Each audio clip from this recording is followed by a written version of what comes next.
상호작용, 그리고 인간의 정말 인생의 중요한 결정을 지배하는 무서운 힘이 있습니다. 그래서 반드시 치료해야 합니다. 우리는 크고 작은 트라우마를 가지고 살아갑니다. 모르는 척 또 아닌 척 살아가고 있지만 상처를 연산되는 부분을 이렇게 툭 건드리면 크게 반응하기도 하고 예민하게 반응하고 그리고 회피하기도 합니다.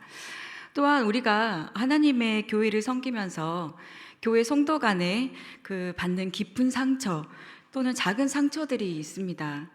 우리가 교회에서 오랜 시간을 지내고 또 교회 안에서 믿음의 지체들과 부대끼면서 또 교회를 섬기기도 하고 큰 행사를 이끌어 가기도 하고 진행하기도 하고 함께 모여서 기도하고 많은 일들을 함께 감당합니다. 우리는 그 과정 가운데 많은 상처를 주고받습니다. 그 상처가 계속 마음에 패이고 또 다치고 또 다치고 어떤 상처들은 잊지 못하는 그런 트라우마로 남습니다. 그 상처로 교회 섬김의 자리를 두려워하기도 하고 피하고 또 상처 입을까봐 교회를 온전히 섬기지 못하고 성도들과 하나 되지 못하고 기간의 모임에 들어오지 못합니다.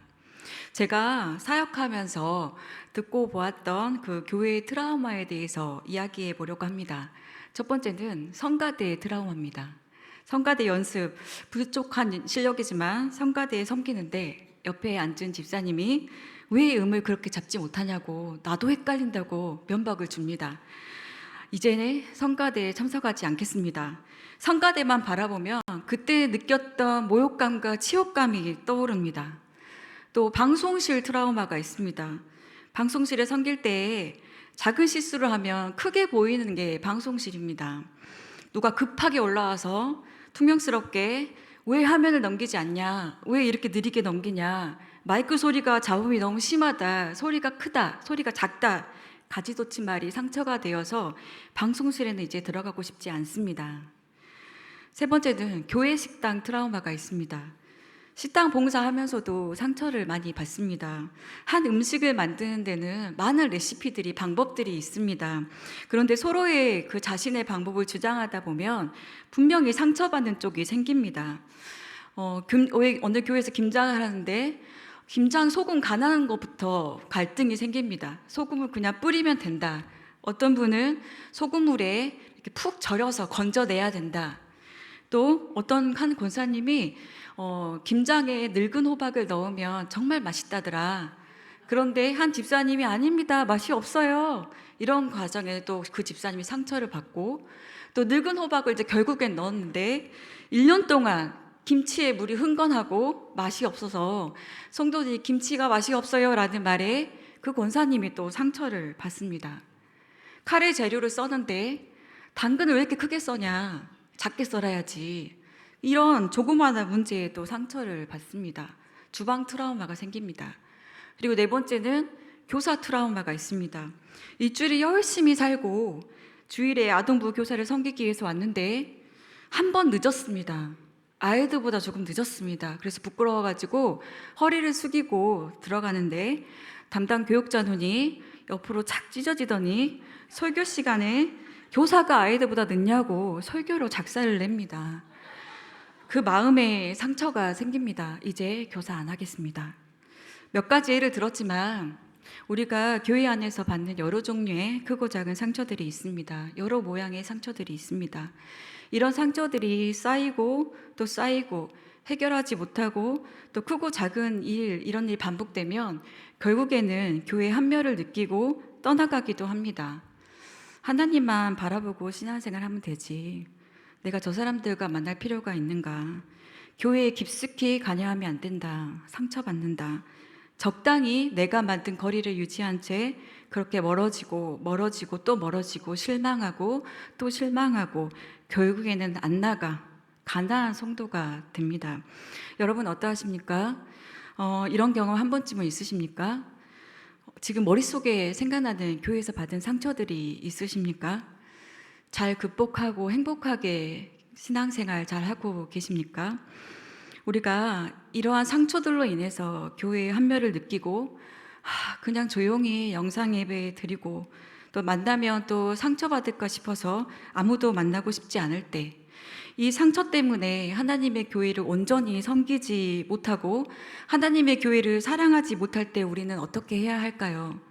또한 우리가 우리 속에 깊이 패인 이 우리 신앙생활을 방해하는 깊은 상처들을 어떻게 해결하고 치료해야 할까요? 오늘 그 답을 수가선 여인에 대한 말씀에서 찾아보려고 합니다. 우리가 우리의 상처로 인해서 방해받지 않고 온전히 주님의 교회의 일원으로서 적극적으로 교회를 섬기기 위해서는 만남, 비움, 체험이 필요합니다. 뭐라고요? 만남, 비움, 체험. 첫 번째는 만나야 합니다. 누구를 만나야 할까요? 바로 예수님을 만나야 합니다. 그 당시 이스라엘 시간 6시, 오늘 시간으로는 낮 12시, 가장 해가 뜨거울 때 그래서 아무도 지나다니지 않을 때 한 여인이 물동이를 가지고 물을 기르러 집 밖으로 조용히 나갑니다.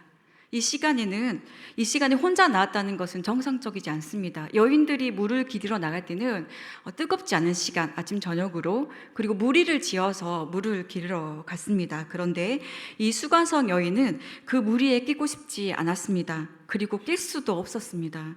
그들의 말에 늘 상처받았기 때문입니다. 아무도 없을 때 아무도 만나고 싶지 않아서, 그래서 그녀는 사람이 움직이지 않은 시간에 마을에서 상당히 떨어진 세겜의 우물, 야고베의 우물까지 가서 물을 기르러 갑니다.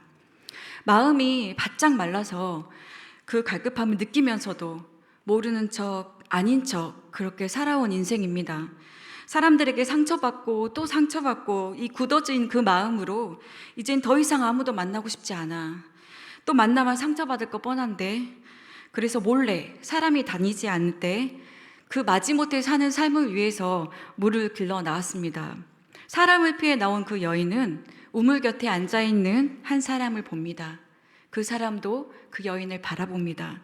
그 사람은 우물가에 온 여인에게 물을 달라고 말씀합니다. 여인의 인생에서 가장 중요한 사람, 바로 예수님을 만나게 되었습니다. 예수님과 그 여인의 만남이 우연이었을까요? 아닙니다. 12시에 이 시간, 이 장소에 나온 단 한 사람, 그 여인을 살리시기 위해서, 그 여인의 갈급함을 해결하시기 위해서 일부러 간 것입니다. 보통 유대 사람들은 사마리아인을 혼혈, 더러운 피라고 무시했습니다. 사마리아 위쪽에 갈릴리 지방이 있는데 사마리아를 통과해야 빨리 갈릴리에 도착합니다. 근데 유대인들은 피해서 돌아서 갑니다. 그리고 두 사이에는 대립관계였기 때문에 유다인이 사마리아 땅을 지나가는 것은 굉장히 위험한 일이었습니다. 그런데 본문 4절에 사마리아를 통과하여야 하겠는지라 이 원어는 반드시 해야 한다는 강한 의지가 담겨 있습니다. 나는 그곳을 반드시 가야 한다. 사마리아에 들어가시려는 예수님을 분명히 제자들은 말렸을 겁니다. 그러나 예수님은 일부러 제자들을 데리고 위험을 무릅쓰고 그 사마리아 지역으로 들어가셨습니다. 왜 가셨을까요? 한 여인을 만나시려고, 그 여인을 살리시기 위해 그 우물 곁으로 가셨던 겁니다. 우리가 죄인이었을 때 우리를 먼저 사랑하셔서 세상에서 가장 낮아지시고 십자가에 죽기까지 복장하셨던, 그렇게 우리를 구원하셨던 예수님은 우리가 상처 입은 마음을 먼저 만져주시는 하나님이십니다. 상처 입고 사람을 피하고 싶어서 저 구석진 자리에 홀로 앉아있을 때에도, 사람을 피해서 홀로 영상으로 말씀을 들을 때에도 하나님은 늘 여러분을 찾아오셨고 손을 내밀고 계셨음을 기억하시길 바랍니다. 죄인이었던 나를 먼저 찾아와 주셔서 안아주시고 사랑하셔서 또 구원하셨던 그 하나님께서 상처 입은 나에게도 찾아오셔서 나를 치료하기를 원하십니다. 요한일서 4장 19절 말씀입니다. 우리가 사랑함은 그가 먼저 우리를 사랑하셨습니다. 우리 하나님의 은혜는 먼저 찾아오시는 은혜입니다. 하나님의 피조물인 우리에게 먼저 찾아오셔서 제 용서와 구원의 길을 열어주신 것이 바로 십자가의 복음입니다. 아무리 마셔도 목마른 저 우물물 말고 내가 영원히 목마르지 않는 물을 주겠다. 세상에 어떤 것을 채워도 해결되지 않는 그 갈급함을 영원히 채워줄 생명의 복음을 예수님께서 그 여인에게 전하고 계십니다. 우리 가운데 이 영원한 생수의 근원이신 예수님이 계십니다. 예수님이 계십니까? 하나님께서는 우리를 통해서 이 영원한 샘물이 세상 가운데 흐르기를 원하십니다. 그러나 우리에게 흘러가야 될 그 생수의 강이 나의 해결되지 않은 아픔이나 상처로 흘러나가지 못하고 있다면 우리는 예수님 그분을 만나야 합니다. 늘 하나님께 가까이 가기 위해 몸부림을 쳐야 합니다. 매일, 매 순간 그분을 만나기 위해서 내 삶의 중심과 내 마음의 중심이 모두 그분에게 집중되어야 합니다. 상처받지 않기 위해서 망설이는 그 섬김들, 망설이는 그 모든 몸짓들, 또 상처받는 그 마음은 그 누군가에게 영원한 샘물을 흘려보낼 수 없습니다. 하나님의 교회를 피하고 싶고 그 지체인 성도들을 사랑할 수가 없습니다. 상처를 바라보지 말고 하나님을 바라보시길 바랍니다. 상처 준 사람을 바라보지 말고 그를 사랑하셔서 목숨도 아낌없이 내어주신 그 예수님을 만나시길 바랍니다. 두 번째는 비워야 합니다. 내 모든 아픔과 상처를 예수님 안에 내려놓아야 합니다. 만남, 그 다음에 비움입니다. 마음을 깨끗이 비워야 합니다. 예수님과 이 여인의 대화를 보면 그 여인의 가장 깊은 상처를 끄집어내십니다. 그 누구에게도 보이고 싶지 않고 그 누구의 입에 나왔을 때 얼굴이 화끈거려서 숨어버리고 싶은 그 치부를, 예수님 그 치부를 드러나게 하십니다. 16절, 17절에 가서 네 남편을 불러오라. 나는 남편이 없습니다. 예수께서 이르시되 네가 남편이 없다는 말이 옳도다. 예수님은 지금 다 알고 물어보시는 것입니다.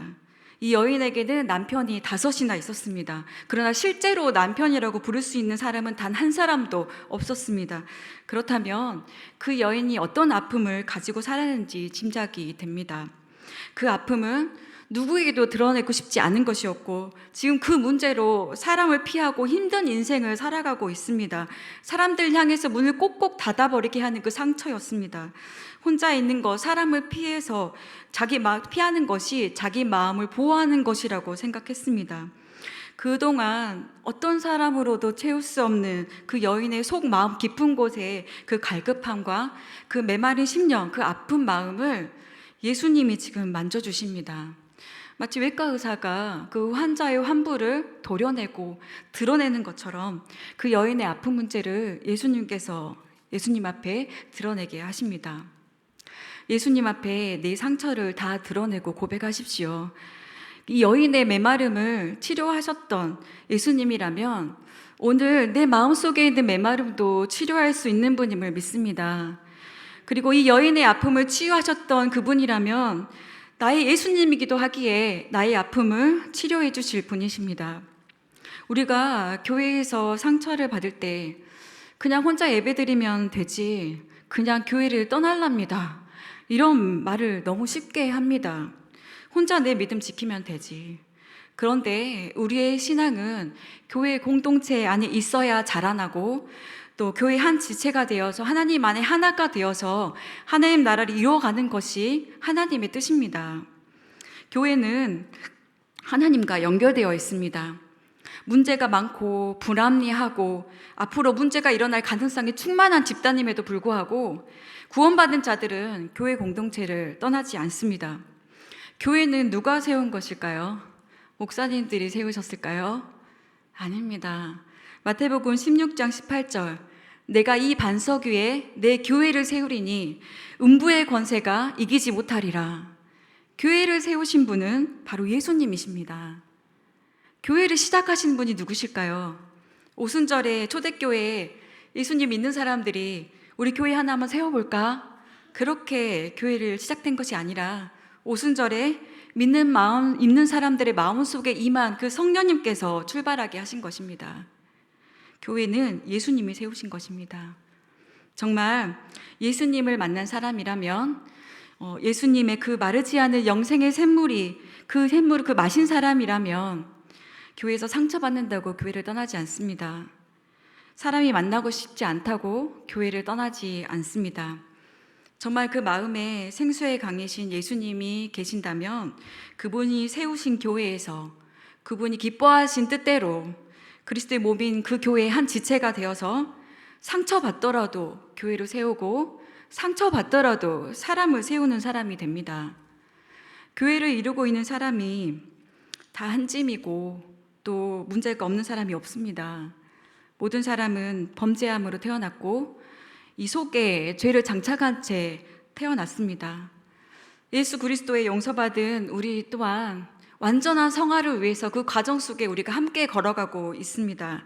그 속에서 서로에게 상처를 주고받는 일은 당연합니다. 완전하지 않으니까요. 모두 다 부족하니까요. 교회가 문제가 많은 것은 당연한 겁니다. 역사상 단 한 교회도 문제가 없는 교회는 없었습니다.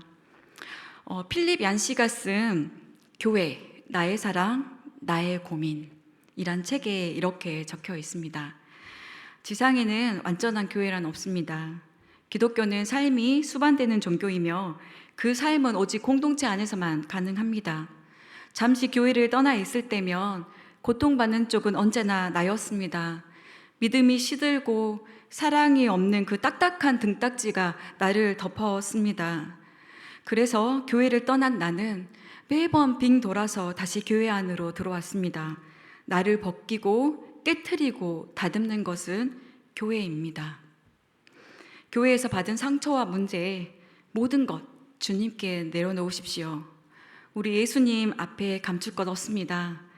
내 곁에 계시는, 또 나에게 늘 따뜻하게 오시는 그 예수님께 나의 모든 상처와 아픔을 내려놓고 맡겨버리고 무거운 짐을 다 내려놓고 그 마음을 깨끗하게 베어버려서 예수님 안에서 평안을 얻는 저와 여러분 되시기를 바랍니다. 세 번째는 만남 비움, 그 다음에 뭐였죠? 채움이었습니다. 내 마음에 예수 그리스도를 가득 채워야 합니다. 자신의 깊은 아픔을 먼저 아시고 그리고 만져주신 예수님을 보고 그 여인이 이분이 보통 분이 아닌 것을 눈치를 챕니다. 지금 자신의 그 메마른 그 생명 없는 마음에 영생하도록 솟아나는 샘물이 되게 해주시겠다고 말씀하시고 기쁜 속마음에 있는 그 상처를 만져주신 이분이 혹시 메시아가 아닐까 눈치를 챕니다. 그래서 이런 대화가 오갑니다. 25절 26절에 여자가 이르되 메시아 곧 그리스도라는 이가 오실 줄을 내가 아노니 그가 오시면 모든 것을 우리에게 알려주시리이다. 그러자 예수님이 대답하십니다. 내가 메시아다. 내가 너의 갈급한 심령을 영원한 샘물로 채울, 아픈 마음을 치유할, 빈 마음을 가득 채울 수 있는 그 메시아다. 그 여인은 깜짝 놀라면서 그대로 그 말씀을 믿습니다. 믿은 즉시 이 여인의 행동을 보겠습니다. 28절에 30절, 28절에서 30절 함께 읽겠습니다. 시작. 여자가 물동이를 버려두고 동네로 들어가서